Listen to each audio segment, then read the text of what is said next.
Rishi, congratulations, top ranker, superb. మీ సంగతి ఏంటి?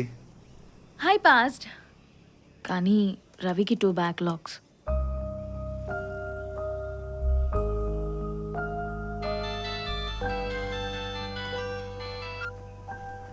నాన్న రే, ఎలా రిజల్ట్స్ వస్తాయన్నావు కదరా, ఏమైంది? అంటే పాస్ అయిపోయి నాన్న, మార్కులు కూడా బాగానే వచ్చాయి. నువ్వు ఎలా ఉన్నావు నాన్న?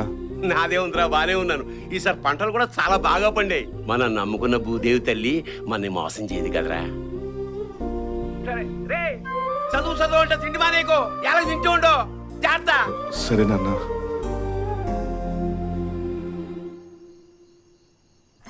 రే రవి,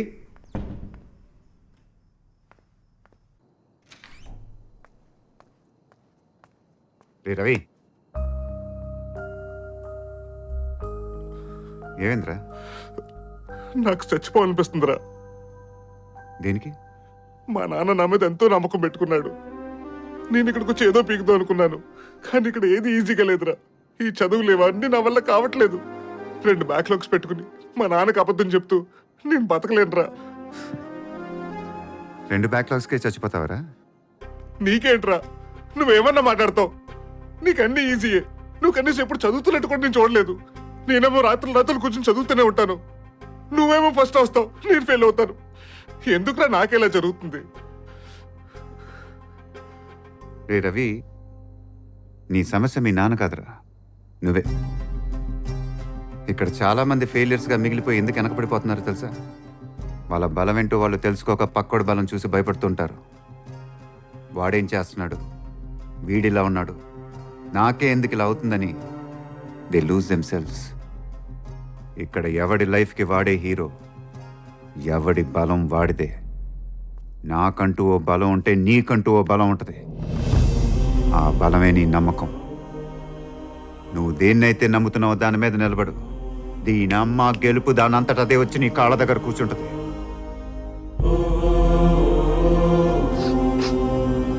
రిషి, నువ్వు నా పక్కనుంటే నాకు చాలా ధైర్యంగా ఉంటుందిరా.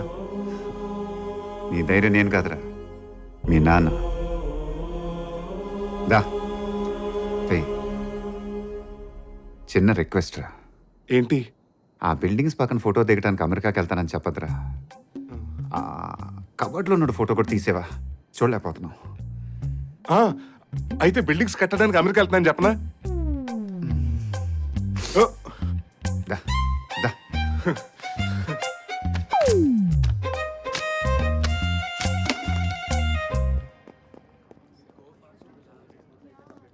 రిషి, నీకోసం ఎవరో వచ్చారు. ఎవడో తెలీదు, బ్యాక్ ఫీల్డ్ లో నీకోసం వెయిట్ చేస్తున్నారు.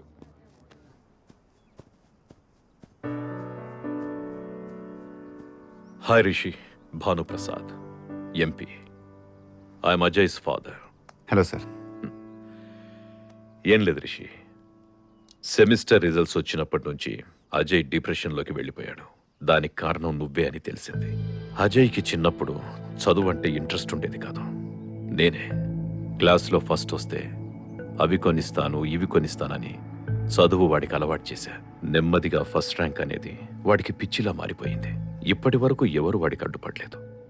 ఫస్ట్ టైం నువ్వు అడ్డుపడ్డావు. నువ్వు కొంచెం తగ్గితే బాగుంటుందని చెప్పడానికి వచ్చా. అసూయేస్తుంది సార్ మిమ్మల్ని చూస్తుంటే. అజయ్కి మీలాంటి ఫాదర్ ఉన్నందుకు. మీ కొడుకు ఫస్ట్ రావాలనుకోవడంలో తప్పులేదు సార్, కానీ దానికోసం ఇంకొకని వెనక పడిపోమంటున్నారు చూసారా, అది తప్పు. నాకు ప్రాబ్లం ఉంది సార్. ఎవడైనా నువ్వు ఓడిపోతావంటే గెలిచి చూపించడం నాకు అలవాటు. అదే తప్పు మీ కొడుకు చేశాడు. ఇప్పుడు మీరు అదే చేస్తున్నారు.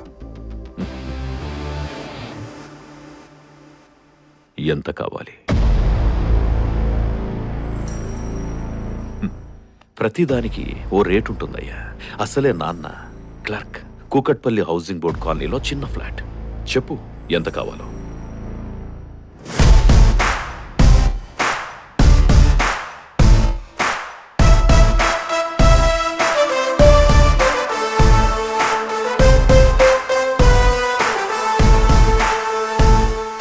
కావాలి. అలవాటు అనుకుంటాగా తీసుకోవటం ఇవ్వటం. ఆ? రేట్ ఎంతో ఫిక్స్ చేయి. ఈ రోజు నుంచి సరిగ్గా 5 ఏళ్ళు వడ్డీతో సహా ఇచ్చేస్తా. రాయ్ అన్న చెప్పిందేనో, లేకపోతే ఎవడరాది? ఎవడా మాట ఉంది? నేనే.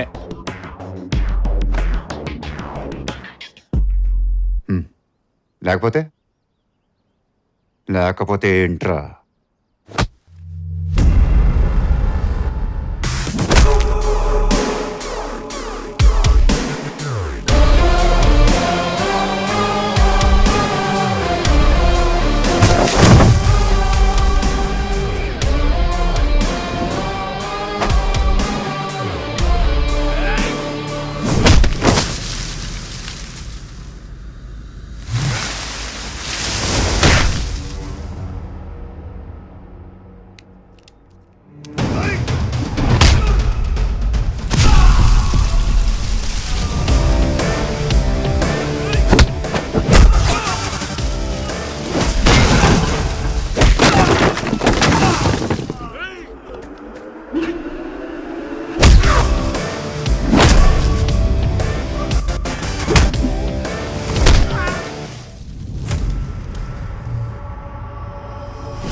లేకపోతే ఏంట్రా?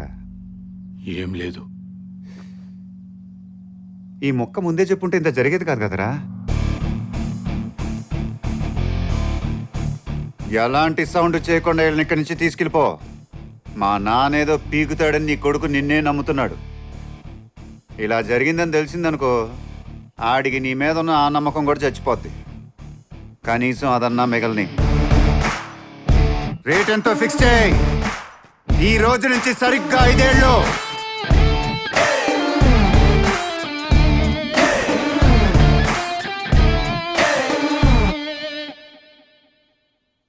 ఏంటక్క హాలిడేస్కి ఇంటికి వచ్చి కూడా అంత టెన్షన్గా ఉన్నావు? ఏం లేదు, రిషిని ఇంటికి పిలిచాను, వస్తాడో రాడో అని. వచ్చాడు. హాయ్ రిషి. హాయ్. నువ్వు వస్తావో రావో అని చాలా టెన్షన్ పడుతున్నా. క్యాజువల్ మీటింగేగా, దీనికి టెన్షన్ ఎందుకు? కమ్ రిషి. నేనేదో అనుకున్నాను కానీ ఇల్లు బాగా కామ్గా ఉంది. రెస్ట్ రూమ్ ఎక్కడ? దేర్. లవర్గా ఇంటికి వచ్చి ఇంతమందిని ఫేస్ చేయాలన్న టెన్షనే లేదు తనకి. నేను లవ్ చేస్తున్నానని ఇంట్లో మీకు మాత్రమే చెప్పాను, ఇంకా రిషికి చెప్పలేదు. ఏంటి, నువ్వు లవ్ చేస్తున్నట్టు రిషికి తెలీదా? తెలీదు. పాపం అయిపోయాడే. ఇప్పుడు అందరినీ పిలుద్దామా?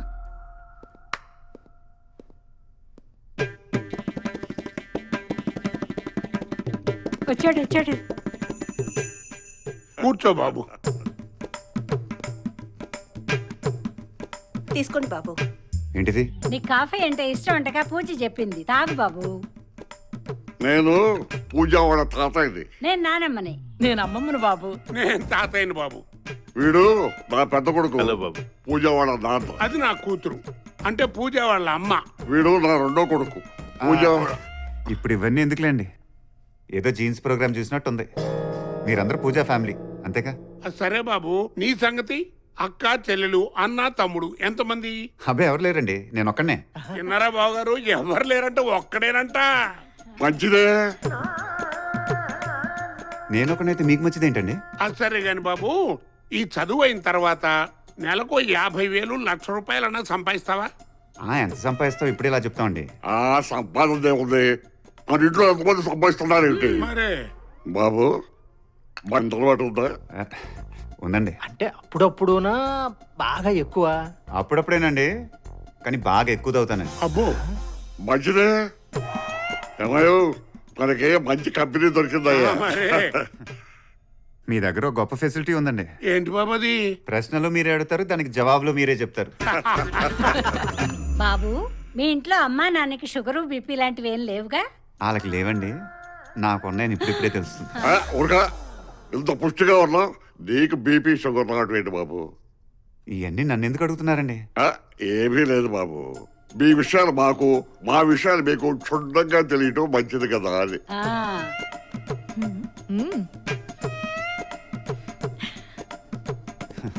పూజ, నీతో నిమిషం మాట్లాడాలి, బయటికి రావా? వెళ్ళవే, బాబు పిలుస్తున్నాడు కదా, వెళ్ళు. వెళ్ళమ్మా.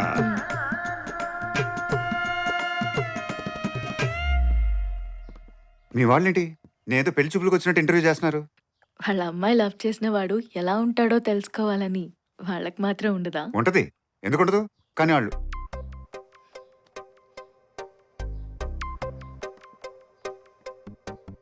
I love you Rishi.